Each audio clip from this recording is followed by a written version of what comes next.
Hello tout le monde et bienvenue dans une nouvelle vidéo. Aujourd'hui je vous retrouve pour un update lecture. Donc 3 livres thématiques un peu chill. Je ne savais pas trop quelle thématique donner. Donc le premier livre que je vais vous présenter c'est Le Chant d'Achille de Madeline Miller. C'est pas forcément chill mais en tout cas c'est pas un livre... Enfin bon, moi je l'ai lu de manière chill. Apparemment c'est un livre qui fait beaucoup pleurer. Moi j'ai pas pleuré, donc voilà. Mais sinon c'est vrai que j'aurais pu le mettre dans une catégorie plus triste. Ensuite, Pour l'amour du faux de Loan Lee, je ne sais pas. Je sais que je prononce mal son nom de famille et que je prononce mal le faux, mais je tiens quand même à dire que j'ai jamais parlé un seul mot de vietnamien et que en fait, globalement, je n'ai parlé que des langues très européennes dans ma vie, j'ai jamais rien parlé d'autre. Donc j'ai beaucoup de mal avec les autres langues, mais je suis prête à apprendre et à faire des efforts si on m'aide. donc voilà, tout ça pour dire que je suis vraiment désolée et que j'essaye de tout mon cœur, mais que c'est difficile. Et ensuite je vais parler de Nevermore, le premier tome de Jessica Townsend, quelque chose comme ça, que je n'ai plus en ma possession parce que je l'ai vendu. Ça en dit long, ça en dit long sur mes avis. Restez jusqu'à la fin de la vidéo pour savoir. N'hésitez pas aussi à vous abonner, mettre la petite cloche, mettre des commentaires, liker pour le référencement, tout ça, et à partager si jamais ça vous a plu.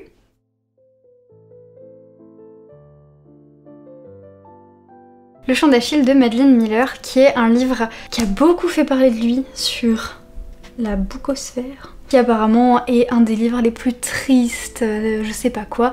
Voilà, moi j'aime beaucoup la mythologie, notamment grecque, ça m'intéresse beaucoup. Ces derniers temps j'ai lu pas mal de réécritures mythologiques et tout, donc j'avais pas mal envie de enfin découvrir celui-ci. J'avais bien aimé Circé de Madeline Miller aussi, donc je m'étais dit pourquoi pas tenter l'aventure. En plus j'avais entendu mais vraiment beaucoup d'avis positifs.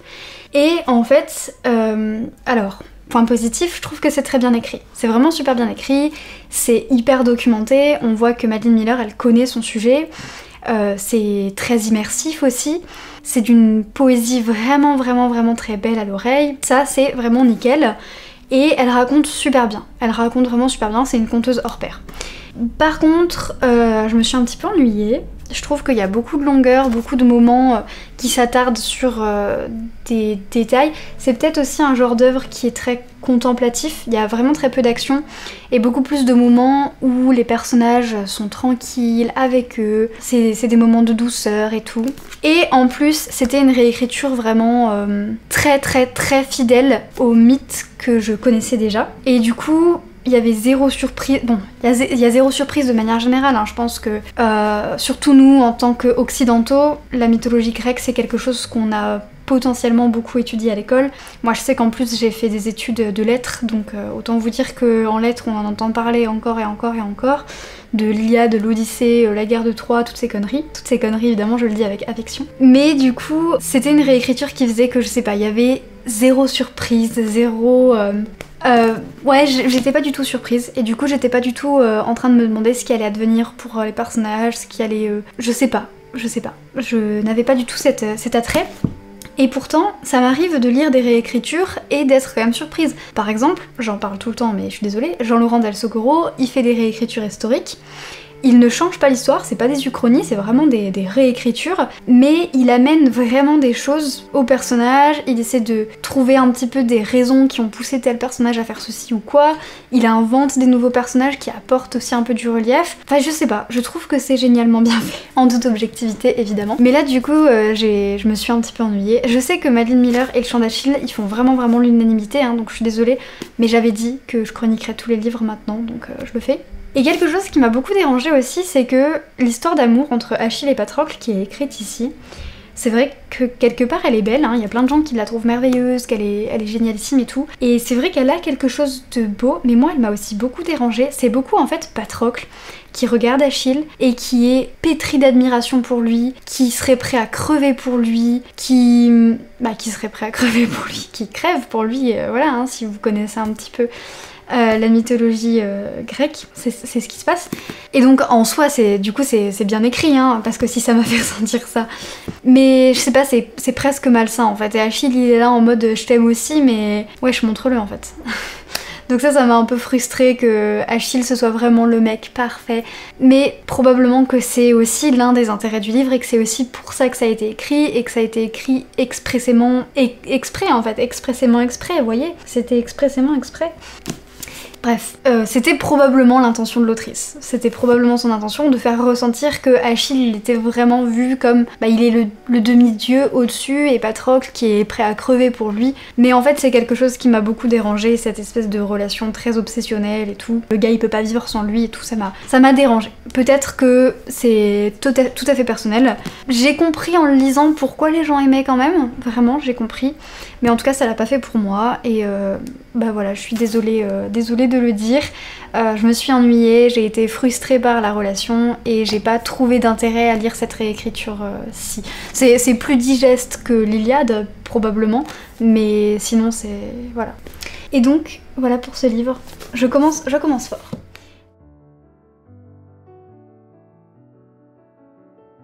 Ensuite on enchaîne avec Nevermore de Jessica Thompson. Alors en vrai Nevermore j'ai adoré. J'ai vraiment beaucoup aimé. J'ai trouvé que l'univers il était hyper cool. La magie qui est dedans elle est vraiment géniale. Il y a plein de trucs, mais vraiment tu te dis mais où est-ce qu'elle a eu l'idée de faire ça? En fait c'est génialissime. Des personnages qui sont hauts en couleur, des lieux, des situations, des moments magiques qui sont trop bien. Enfin vraiment, moi j'ai envie d'aller vivre dans ce monde en fait. Clairement j'ai envie quoi. Mais c'est du middle grade, donc middle grade c'est à peu près, si je dis pas de bêtises, autour de 10 ans je crois, quelque chose comme ça. C'est la tranche d'âge avant le young adult je crois. Ça doit être 10-13 ans, un truc comme ça, peut-être 8-13 ans, je sais pas. Et en fait, ça fait plusieurs fois que j'essaye de lire du middle grade parce que je trouve les intrigues trop cool, les couvertures trop belles, voilà, tout a l'air vraiment génial. Et en fait, je m'ennuie beaucoup parce que c'est écrit. On sent que c'est écrit avec des codes du middle grade. Ce que je veux dire par là, c'est que le récit par moment prend vraiment son temps.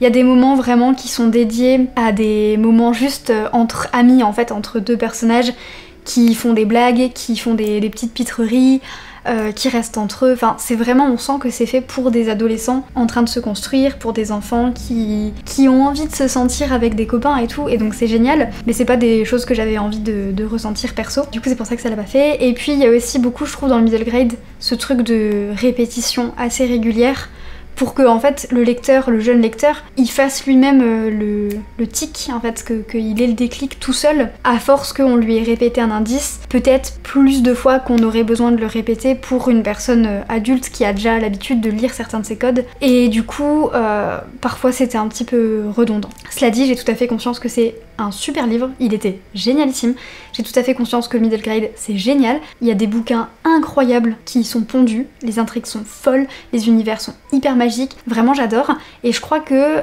il y a une adaptation qui est en cours de Nevermore, clairement je veux la voir. Clairement, je veux la voir, c'était super cool, mais j'ai pas envie de continuer à lire cette saga parce que en fait je me suis ennuyée, ça n'a pas été un livre où j'ai été à fond dedans, où je fermais le livre, j'étais encore dans l'univers et tout, parce que, je sais pas, autant j'adore le young adult, autant le middle grade, j'ai beaucoup plus de mal à me faire à ces codes et à rentrer dedans, c'est tout à fait personnel, et je comprends qu'il y ait des gens qui adorent ça, vraiment je comprends, et même des adultes, il y a aucune honte à aimer du middle grade quand on est un adulte, pas du tout, ça veut pas dire que on est lent ou plus bête ou quoi, pas du tout, mais simplement ça l'a pas fait pour moi en termes de rythme. Moi j'aime bien les choses qui vont plus vite, qui sont très rapides. Ça s'est vu peut-être aussi dans Le Chant d'Achille, c'est très contemplatif, ça m'a un petit peu gênée. Moi je m'ennuie facilement, j'ai un petit peu du mal à me concentrer longtemps quoi.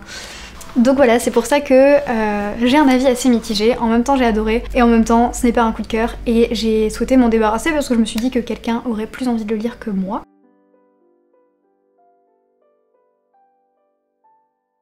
Et on termine avec Pour l'amour du faux. J'essaye vraiment de le... J'ai regardé le vlog de Christiane Tran où elle le lit, qui était super intéressant, hein, je vous le mets ici, il était génialissime, genre elle parle à mort de la culture vietnamienne, et elle parle de plats et tout, enfin ça m'a trop donné envie de manger dans un restaurant vietnamien après. Et du coup elle explique vraiment que pho, c'est comme si ça descendait et ensuite ça remontait, l'accent qu'on met sur le mot, mais c'est très difficile à prononcer quand on n'a jamais parlé une langue qui ressemble de près ou de loin au vietnamien, parce que la bouche elle est pas du tout habituée à prononcer ces sonorités, la langue, les cordes vocales, voilà, c'est des muscles en fait, ils ont besoin de se muscler, selon certaines langues, on arrive mieux à prononcer certaines choses ou pas. Par exemple, il y a beaucoup de gens qui ont du mal à prononcer tous les mots un petit peu nasalisés de la langue française, les on, un, voilà, les trucs là, qui sont bien français. Ça c'est un peu difficile parfois pour certains. Donc il faut pas se moquer des gens qui n'arrivent pas à prononcer quand ils font beaucoup d'efforts. Quand ils font zéro effort, alors là on peut être vilain. Mais tout ça pour dire que j'essaye vraiment et que j'essaye pas d'être méchante ou méprisante envers la culture vietnamienne. Pas du tout, mais j'arrive pas à le prononcer et je préfère être franche que de faire semblant de le prononcer ou quoi. Voilà, mais en tout cas allez voir sa vidéo, elle explique tout super bien et c'est super intéressant. Pour l'amour du pho, c'est l'histoire de deux familles vietnamiennes aux États-Unis qui ont toutes les deux un restaurant de pho. Pour les besoins de moi-même et de la vidéo, je vais dire pho maintenant parce que j'arrive pas à le prononcer et ça me stresse beaucoup de galérer. Et donc ils ont tous les deux un restaurant et on suit Bao et Lin qui sont des adolescents dans cette famille et qui ont appris à se détester en fait à cause de cette rivalité de restaurant, mais qui un jour vont devoir travailler ensemble à cause d'un événement lambda et qui vont devenir amis et peut-être plus que ça. C'est une histoire d'amour que j'ai trouvée super cute parce que quelque chose qui me plaît beaucoup c'est que les personnages communiquent beaucoup entre eux et c'est un truc que je vois de plus en plus dans les romances que je lis mais que je voyais pas trop avant et qui me frustre beaucoup, c'est quand les personnages ne communiquent pas, ça me frustre beaucoup. Et quand ils communiquent, je trouve ça génial parce que en même temps ça rajoute du romantique, en même temps ça rajoute de la bienveillance et en même temps ça évite un nombre incalculable de situations complètement débiles. Donc ça c'était trop cool. Et puis les personnages, je les ai trouvés super intéressants parce que ils étaient en même temps pas vraiment des caricatures, mais en fait je pense que l'autrice elle avait vraiment envie de montrer certaines choses, comme par exemple ce problème de la minorité modèle. C'est quelque chose qui arrive beaucoup en fait aux personnes racisées vues comme asiatiques, et notamment Asie de l'Est, si je dis pas de bêtises, que en fait elles sont vues comme la minorité modèle, ils doivent réussir à tout prix, ils doivent devenir médecins, ingénieurs, etc. Et eux ils s'intègrent bien là où d'autres personnes racisées vont être pointées du doigt comme étant des minorités qui ne s'adaptent pas. Et en fait ça c'est juste des constructions hyper politisées que les pays d'accueil ont mis sur ces minorités. Parce que voilà, les personnes de l'Asie de l'Est, elles sont pas plus enclines à devenir médecins que quelqu'un d'autre en fait. Mais on va appuyer ces caractéristiques-là chez eux. C'est quelque chose dont j'ai entendu parler dans un podcast qui s'appelle Kif Taras. L'épisode, je crois que l'épisode s'appelait La minorité modèle, un truc comme ça. J'essaierai de le retrouver et de vous le mettre en barre d'infos. Mais c'était super intéressant et justement, Grace Lee et Rokhaya Diallo, elles parlaient de ça et du fait que les personnes issues de la diaspora de l'Asie de l'Est, elles sont vues comme une minorité modèle qui doit absolument réussir et qui est un modèle pour toutes les autres personnes racisées dans les pays d'accueil. Je vais y arriver. Et donc c'était super cool parce que dans le livre elle en parle un petit peu de cette pression qui peut y avoir sur les jeunes issus de l'immigration, mais qui eux ont peut-être envie de faire d'autres choses, d'être artistes ou d'être voilà n'importe quoi, et qui à cause de cette pression se mettent dans des situations pas possibles, se stressent, etc. Et j'ai beaucoup aimé aussi parce que l'autrice elle parle beaucoup du Vietnam et de la traversée jusqu'à l'Amérique, de la guerre du Vietnam, de la culture vietnamienne, et c'est vraiment super intéressant. C'est pas juste une histoire d'amour au bateau, il y a vraiment des sujets hyper complexes qui sont soulevés, sur l'identité, sur voilà. Et il y a un moment qui était super intéressant aussi sur le racisme. Elle l'a abordé presque assez peu. Donc c'est pas le cœur du livre, le racisme, et ça au final c'est bien que ce soit pas le cœur du livre et qu'on se concentre sur l'histoire d'amour, comme quoi ça peut exister des histoires d'amour avec deux personnes racisées, enfin c'est quelque chose qu'on voit vraiment très très peu, donc c'était super agréable de sortir des clichés et tout, et des relations vraiment normées. Mais elle en parle quand même parce que malheureusement c'est un fait que vivent les personnes racisées au quotidien. J'ai trouvé que la manière dont elle en parlait c'était super intéressant. Bao, le jeune en fait, pendant longtemps il a eu honte du fait que ses parents et notamment son père avaient du mal à s'exprimer en anglais. Et du coup voilà, il avait honte de son père qui galérait alors qu'il a déjà réussi à émigrer jusqu'ici, à ouvrir un commerce dans un pays qu'il connaissait pas, à maîtriser plus ou moins une langue en très peu de temps et tout, donc c'est impressionnant. Et que en fait petit à petit la honte elle a changé de camp et maintenant il a honte des gens qui en fait n'arrivent pas à comprendre son père, font pas d'efforts, sont pas patients ou quoi, et que en fait il n'aide plus en parlant anglais et en switchant, juste il laisse les gens un peu galérer. Et j'ai trouvé que c'était super intéressant de montrer ça et que en fait effectivement les gens du pays d'accueil doivent faire plus d'efforts en fait pour apprendre la culture des gens qui viennent d'arriver, pour apprendre leur langue, pour leur apprendre aussi la langue d'accueil, parce que on se rend pas compte mais c'est super difficile d'arriver dans un pays dont on parle pas la langue. Et je dis ça alors que j'ai pas cette expérience non plus, mais j'essaye de me rendre compte de ce que ça peut être et ça a l'air très difficile. J'ai beaucoup de mal à parler de ce livre parce que je sais que je suis pas du tout légitime, je suis pas racisée, voilà, je suis née en France, je suis blanche, voilà. Donc c'est peut-être facile pour moi de parler de ces sujets-là, mais bref, c'est pour ça que je vous conseille beaucoup d'aller voir la vidéo de Christiane Tran parce qu'elle en parle vraiment très bien. Mais en tout cas, j'ai adoré ce livre. Je trouve qu'il aborde super bien toutes les thématiques là que j'ai citées. Bon, en même temps, l'autrice, elle a vécu ces thématiques, donc elle est hyper légitime pour en parler, hein. Mais en même temps, l'histoire d'amour est super cute, donc ça vaut carrément le coup. Bon, j'ai l'impression d'avoir pris beaucoup de pincettes dans cette date lecture, c'était vraiment compliqué.